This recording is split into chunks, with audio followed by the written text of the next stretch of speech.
પછી છે શહીદ દિવસ કે ભારતની અંદર 6 દિવસ છે જે શહીદ દિવસ મનાવવામાં આવે છે. એમાંના જે 3 છે એ ડેફિનેટલી આપણને ખબર હોવા જોઈએ.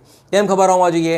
કેમ કે 30 જાન્યુઆરી 1948નો એ દિવસ કે નથુરામ ગોડસે કોની હત્યા કરે છે?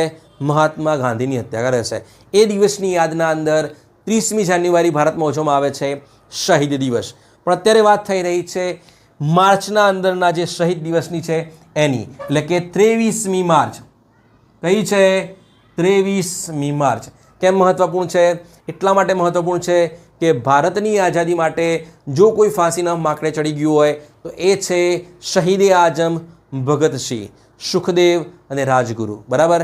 એને અંગ્રેજો શું કરે છે? 23મી માર્ચ 1931ના દિવસે શું આપે છે? ફાંસી આપે છે.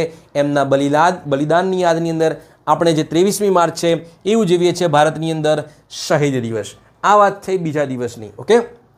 ત્રીજો પણ છે એ છે 21મી ઓક્ટોબર, એટલે કે પોલીસ સ્મૃતિ દિવસ, એટલે કે પોલીસ સ્મારક દિન. બરાબર છે?